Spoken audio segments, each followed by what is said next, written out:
اس کے ساتھ ایک عمل ہے جو چند سالوں سے اس کی طرف عوام کا رجحان صرف بڑھا نہیں بلکہ بہت زیادہ بڑھا، اور وہ عمل کیا ہے کہ ہم لوگ جیسے ہی ماہ ذی الحج شروع ہونے والا ہوتا ہے ہم اپنے ناخن نہیں کاٹتے۔ ناخن ماہ ذی الحج سے پہلے کاٹ لیے، بال شال ہم نے کٹنگ شٹنگ کرا لینی ہے، اس کے بعد 10 دن ہم یہ کام نہیں کرتے، اس کے بعد 10 دن یہ کام نہیں کرتے۔ یہاں پہلے اس کی حقیقت میں آپ کے سامنے عرض کرتا ہوں، پھر ایک دو مسائل اس پر عرض کرتا ہوں۔ مسلمان کی دو ہی صورتیں ہوں گی، وہ قربانی کرے گا یا قربانی نہیں کرے گا۔ ترمذی شریف کی حدیث طیبہ ہے، نبی پاک صلی اللہ علیہ وسلم ارشاد فرماتے ہیں کہ جب عشرہ ذی الحج شروع ہو جائے، آپ نے قربانی کرنے کا ارادہ کیا ہے تو آپ اپنے بال اور ناخن نہ کاٹیں۔ آپ اپنے بال اور ناخن نہ کاٹیں، یہ اس کے لیے فرمایا کہ جو قربانی کر رہا ہے۔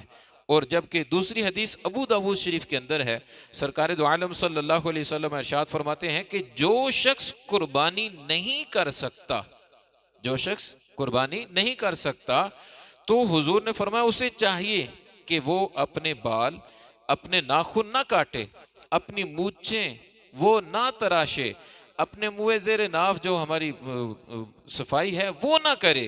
تو حضور نے فرمایا بندہ یہ 10 دن احتیاط کرے گا، 10 دن یہ کام نہیں کرنا، اللہ کریم قربانی کا بندے کو ثواب عطا فرمائے گا، اللہ کریم قربانی کا ثواب عطا فرمائے گا۔ تو جو قربانی کر رہا ہے اسے بھی فرمایا کہ وہ ایسا نہ کرے، اور جو قربانی نہیں کر پا رہا فرمایا اس کو بھی چاہیے کہ وہ بھی ان چیزوں کو اپنائے، انشاءاللہ رب ایک قربانی کا ثواب عطا فرمائے گا۔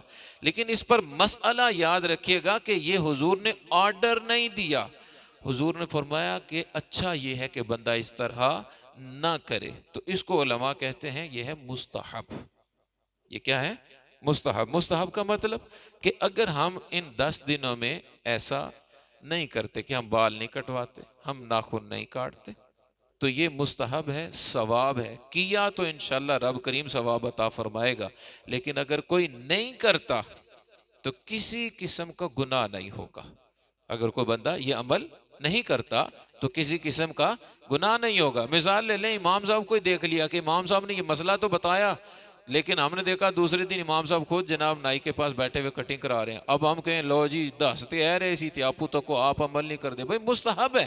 مستحب کا مطلب کیا ہے؟ آپ ہیں، میں ہیں، کوئی بھی ہے، ہم میں سے جو عمل کرے گا اللہ کی بارگاہ سے ثواب پائے گا، لیکن اگر کوئی عمل نہیں کرے گا تو کسی قسم کا گناہ نہیں ہوگا، کسی قسم کا گناہ نہیں ہوگا۔ ایک تو یہ چیز دیکھنے کی ضرورت ہے، یہ ضروری نہیں سمجھنا چاہیے۔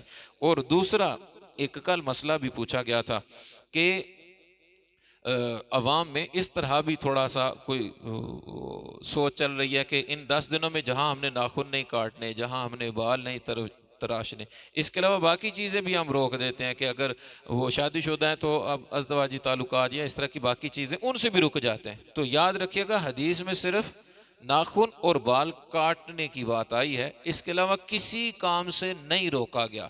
تو اس کے علاوہ جتنے حلال کام ہیں ہم ان دنوں میں بھی کر سکتے ہیں۔